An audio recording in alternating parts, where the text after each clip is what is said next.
So your turn then. What do you miss about me? But it starts with the CH. It starts with the CH. It's gonna change for me if I found out that you cheated on me. But let's just say your channel gets so big and I cannot compete anymore. And I'm just gonna tell B I'm gonna retire.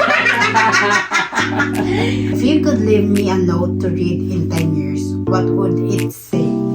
So when people know you have a lot of money, it just become a dangerous game. You have peace. Yeah, I didn't have peace. I cannot sleep. I cannot, do what I want. Like every time I'm trying to sleep, it's always pop up on my mind. Like, why am I? That's why I would say it's better to live your truth, the truth. So, because if you live a lie, then you can never live in peace. That's why Jesus also says that the truth will set you free. If you live in truth, then you have peace. And when you have peace, you can sleep soundly at night. And if you won the lottery, would you keep it a secret or would you tell me? Hi mga kachupa! Welcome back to my vlog. Today is Sunday and we just got home from church around 11. Around 10 pala mga kachupa. Ayan, dito tayo. Magchikahan tayo for today's video kung ano yung mga natutunan namin from church. I'm still in the process that when I listen to the pastor that we're listening is sometimes he speaks so fast and the words mumble on my head. So sometimes I don't understand. Ano kasi mga kachupa, you want to join me? We should do the question answer, please. Well, I didn't write it down yet. I write it already. But I don't have it for you. You can pick whatever you want. How many questions did you make? You open the drawer, it's in there. Gumawa ko ng mga question para malaman ko kung ano yung galing ng asawa ko or how long we've been together? 4 years? Almost 5 years. 4 years. 5 years on November. November 2019. Now it's 2025. 19, no, 2020. Yeah, you're right. I don't know why I said 2019. November 2020. No, I think it was 2019. 2020. 2020. So now it's 2025. 2019, I'm still with my ex. 2025. Okay, 2025 March now. So 4 to 3 months. So it's 4 years and 3 months. Okay.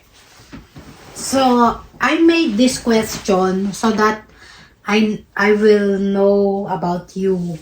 I know more about you. Okay? See if you got it. You're gonna answer this question. After that, then I'll ask you. Okay. I'm gonna pick 5 questions. Oh, just read all of it. It's fine. It's a lot. It's a lot? Okay. Pick 5. Pick random then. Okay. I pick. You pick. I pick? Yes. No, you pick. Here. Okay. 5. Pull one at a time. Here. Okay. Do it again. And mix it up. Mix it up. And you just pull one at a time. Ta-da-da. What do you miss the most? What? What do I miss the most? Hold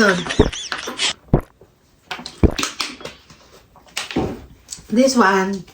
This question to know you better, huh? Okay. So, the number 1 question is, what do you miss the most about me whenever we're apart? Whenever we're apart, what do I miss most about you? I think just your sweet presence. Am I sweet? Yeah, you are. Okay. You're cute and you're sweet and you just have like this, I don't know, positive energy that I really like. That's what I like. So every time I'm away from you, that's what I miss because there's so many bitter people out there. Really? Yeah. Okay. Okay, next one then. Next one.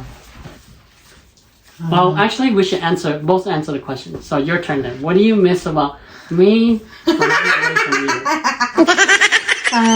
When you're apart, your sweetness too. You think so? But if, let's say I'm not gonna copy your answer, okay?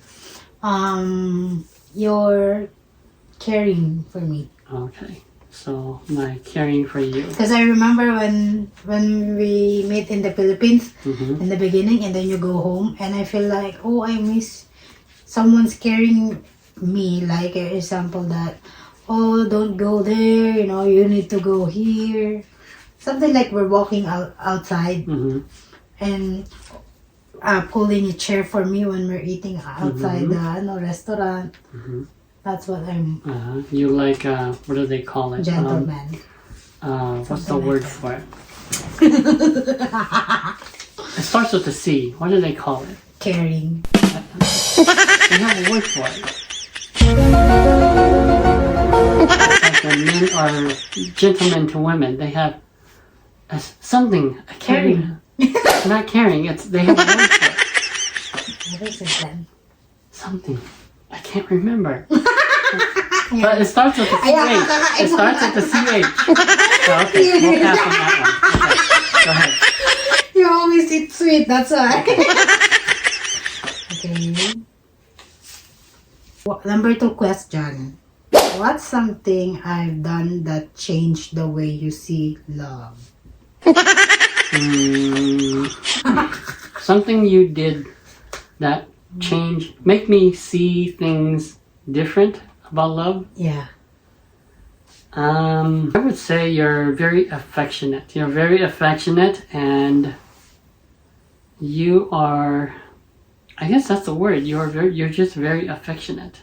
Like, I never meet anybody like that before. So that makes me change. How affectionate? Like, Affectionate. I'm always carrying you. Affectionate meaning that, like, you always show your love, you always show effort, you show interest, you always show me it's important to you. Because I guess I've been with too many people that are, I don't know, ungrateful.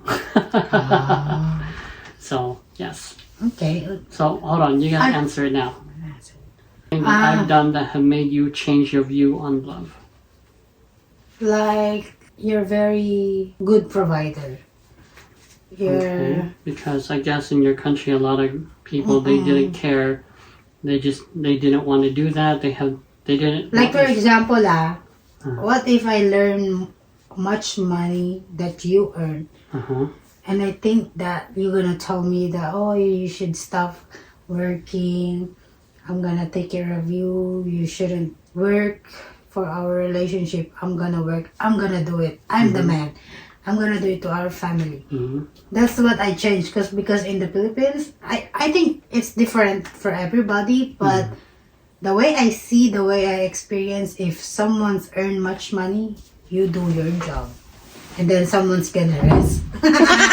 Something like that. What do you mean? You do your job? You mean you still doing your job? Yeah. Oh, okay. But for you, the way I saw it to you, like, for example, just for example, I earn much money, and then you didn't earn much money that I earn. So you're gonna do is you're gonna work more harder to earn more money, so you can tell me stop working. That's what I know. If it's possible, yes, probably. But let's just say your channel gets so big and I cannot compete anymore, and I'm just gonna tell B, I'm gonna retire. But you know what? But I will continue to work with your channel and put effort in your channel to help it improve. So of course I'm not just gonna sit down and drink coffee. I'm actually gonna change my job to your job too. So I'm actually gonna be doing the editing, adding ideas, maybe doing more footage capture, all that stuff. And we're gonna combine our contents. You know what I mean? I might even make my own if stuff. if ever that get popular our YouTube channel, I'm gonna make you my manager, my personal manager. Of course. Maybe you should sit here so people can see you. It's okay, they can see me here. I like it here. Because you're very short there, oh, feels like... I have my boxers on. Okay, it's okay. Okay. You're the main star here. I'm just the co-host. Okay. All right. But every time you answer, you look up. Okay, that's fine. Number 3 question. If you could give me a note to read in 10 years, what would it say? if I could leave you a note in 10 years, I don't know what I would. I don't know if I should reveal it.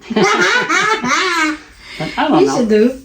You just say so you can answer this. Maybe I'll just write down like some goals that we would achieve in 10 years. If we do achieve it, then we're going to celebrate. But I'm also going to maybe put some stuff in there that in case if something happened, then you know what to do, like that. So, but mostly it's just going to be about goals. Like I told you, like, you know, if we make it 7 years goal, then, you know, I'm going to hand make you a rose bouquet of money. So that's to celebrate the value. So 100,000 monthly.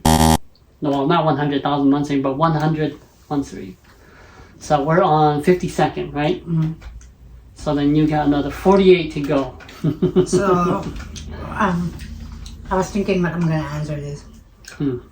I think if I'm gonna leave you a note, and then you're gonna found it on 10 years, I'm gonna leave the note. I'm gonna say how thankful I am that you found me.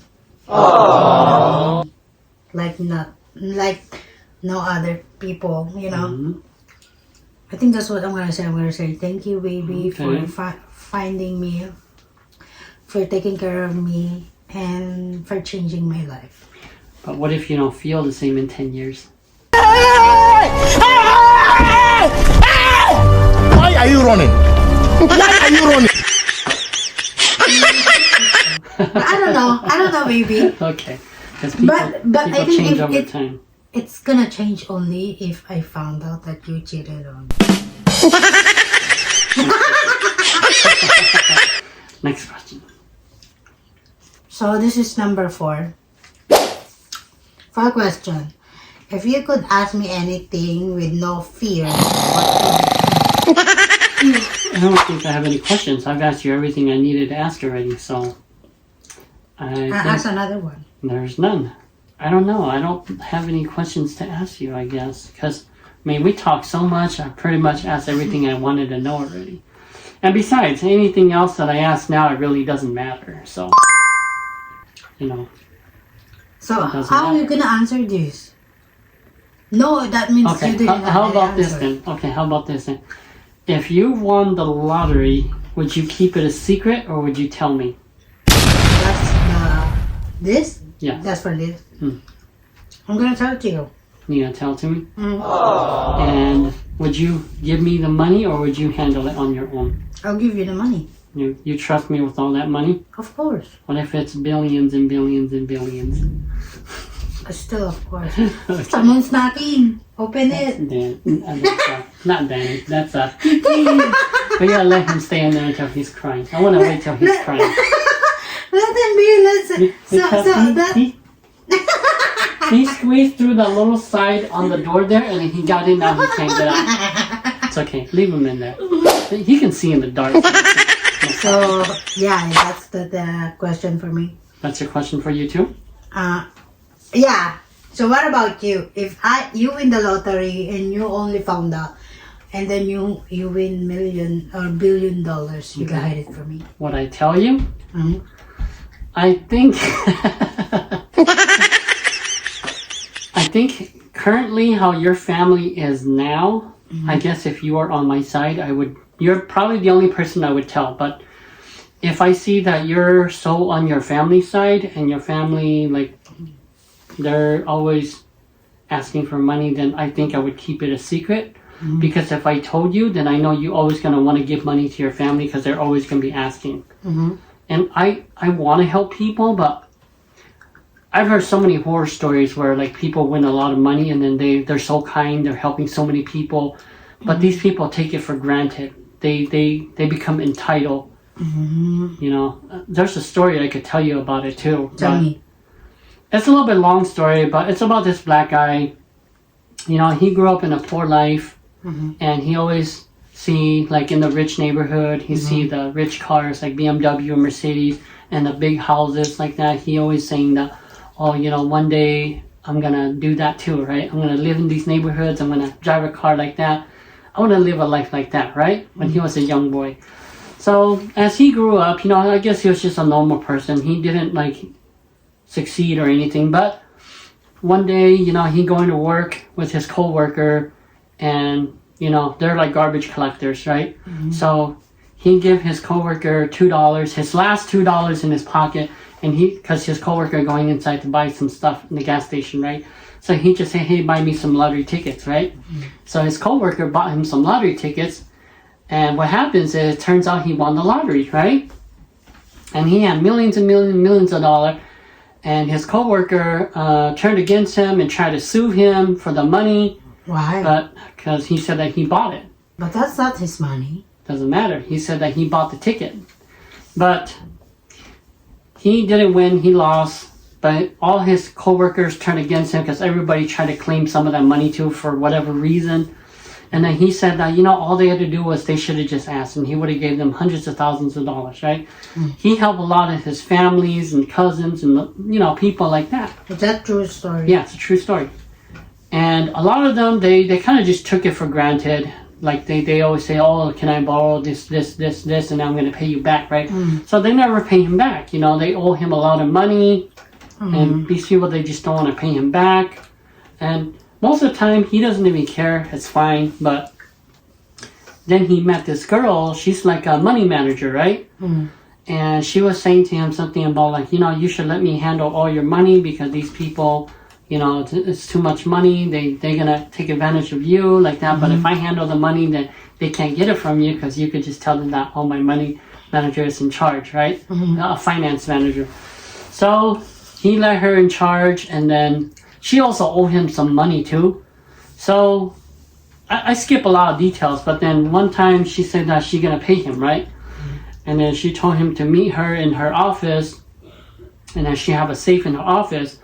So she pretended like she was opening her safe and she's going to get him the money, right? But then she opened the safe, she took a gun out, and then when he saw the gun, he tried to run, but he shot him, and then she killed him, right?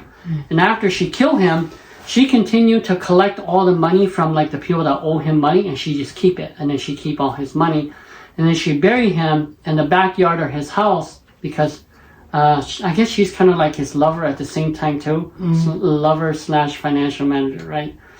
So then she killed him, and then she hired some contractor to put some cement on top so that nobody would know. So build a driveway or something like that. And, people didn't notice until he was gone until almost a year later because, he was saying he was so stressed that he wanted to go away and he never want to come back, right? So then, even though the police investigating, his manager's just telling them that because he also recorded a video of him she interviewed him, and he's saying that he's going to go away, right? So that was her perfect plan, to kill him and then just pretend that he went away and he's not coming back. So I'm going to skip all the details because it's a long story. In the end, they finally found out that she's the one that killed him. How they found out? There was a lot of witnesses. I don't remember all the details, but it's a lot of witnesses because his cousin was the one that reported him missing, because his cousin also owed him a lot of money, but she keep collecting money from him, and he didn't want to pay her. So then he just called the police so that the police gonna investigate her. So the police, she gonna stop bothering him. So it turns out that he found out that there was a guy that he knew that she hired that guy to put the cement on top. So that's kind of like how they just connected everything. They figured it out. Yeah, because that guy was pretending to make phone calls too to act as him. But then they found out that it wasn't him, it was some other guy that got his phone. So now people are going to believe that he's still alive, but he's just not in the country. So his mom confirmed that it's not his voice. So that's kind of how they finally caught her, because they tracked everything back. So, yeah. So when you're too nice and you trust people too much and you have that much money. So he trusts that girl, and then he fall in love to that girl, and then after he fall in love, that girl did something bad to him. It's not mostly just love, but it's mostly because, about the money. He trusts a lot of people, he let them borrow a lot of money, and now they don't want to pay him back, so their solution is to kill him. Yeah. So when you are too kind and you give people money, then I mean, if he would have just gave it away, that's eventually they're probably still gonna kill that girl. Is probably still gonna kill him because she wanted the money. So, are you gonna say it to me or no? It depends. It depends on your family. If you're so like involved in your family, then I think I wouldn't tell you because I don't want it to get really bad. But if you were not so involved, then I think I would tell you. Do you think I'm so involved to my family? I think you're not as much because you know I'm influencing you more. So now you're starting to see things a little bit better. That sometimes you have to let them do their own thing. Because, you know, family is good, but when you're too involved and they're too reliant on you, then it can be a problem. You know, it can be a problem because that's the moral of that story, too.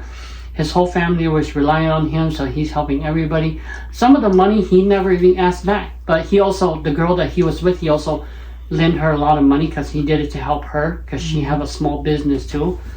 But instead of paying him back, you know, she just figured that she's going to kill him, take his money, and collect all the money that people owe him. Because she was his manager, so she collect the money from the people that owe him money. So then she can just collect those money and then she can keep it too. So when people know you have a lot of money, it just become a dangerous game. Yeah, you're right about that. So you honestly can't tell anybody. Yeah, and I don't want to, you know, I don't want other people involved to our money. Like for example, we were married. And even at work, the bosses and most workplaces, they always tell you never talk about your pay with other coworkers. You never talk about it. You're not supposed to because then you can start trouble. It's confidential. Yeah, you can start trouble and you can start drama. So that's why they always say don't ever talk about it. So even in the real world, you don't, because you don't talk about it. When I was working at the BPO company, we have confidential salary. Everyone have different salary. Yeah, I'm sure. So we never talk about it, even though we want to talk it, but we're not allowed. I used to think it wasn't a problem when I was younger, but now that I'm older and I see things, then I understand why you don't talk about it. So last question. Yep. Last question or 5 more? If you want to do more, we can because we have time. We'll do 10. Okay. And then the other one is the rest day, huh? Yep. Number 5 question. What's something you thought I'd judge you for, but I didn't? What is something I thought you judged about me that was bad back then? Yeah, but I didn't. But you didn't. I don't know. I never thought that. I guess I never thought... I didn't think you were the judgmental type, so I never thought that. I never thought you were going to judge me anything, so that's why I'm pretty straightforward about everything. Like if I needed you to know something, I'm just going to tell you, and whether you accept it or not, it's up to you. And if you don't accept it, then I just say, well, too bad. You're very annoying. You're very transparent. Yeah, I try to be as transparent as I can, unless it's too personal. Like I tell you in the past. To tell me that, oh, can I watch you when you're pooping? I said, no, that's a little too personal. So of course the answer is no. You're not going to watch me when I'm pooping. That's a little too personal. Something like that, then yes, I'm not going to open up because that's too personal. What about me? Did you think I was, were you afraid I was going to judge you for anything? I think you were. Because that's why you didn't completely open up to me yet until later in our relationship. Yes, but I understand it. I understand some people are that way, and most women are that way. Most women are very insecure in a way, and they don't like to be judged, so they try to be more discreet. Yeah, you know, and I understand women's nature. They are all that way, not just you. They're all that way. Yeah. Yeah, I'm afraid that you're gonna run away and then you're gonna leave me. I'm afraid. And I decided to lie. And you know what? In a way, it's not good. In a way, it's not good, but in a way, it also shows me a sign of how much loyalty you have in the relationship, how much it holds value for you. It holds value for you. Suddenly, after that, I lied to you. I cannot sleep. Like for example, I lied to you, and then I feel like I didn't have, didn't have peace. Yeah, I didn't have peace. I cannot sleep. I cannot, do what I want. Like every time I'm trying to sleep, it's always pop up on my mind like, why I'm lying, what I'm lying. That's why I would say it's better to live your truth, the truth. So, because if you live a lie, then you can never live in peace. That's why Jesus also said that the truth will set you free. If you live in truth, then you have peace. And when you have peace, you can sleep soundly at night. And the only time you cannot relax, you cannot sleep soundly, or you don't have peace, or you cannot concentrate and you're depressed or stressed is because you have something bothering you. And I kind of knew at the time because, I kind of knew, I just didn't know what it was. And then even when you told me about your dream, it all makes sense. So, it's okay.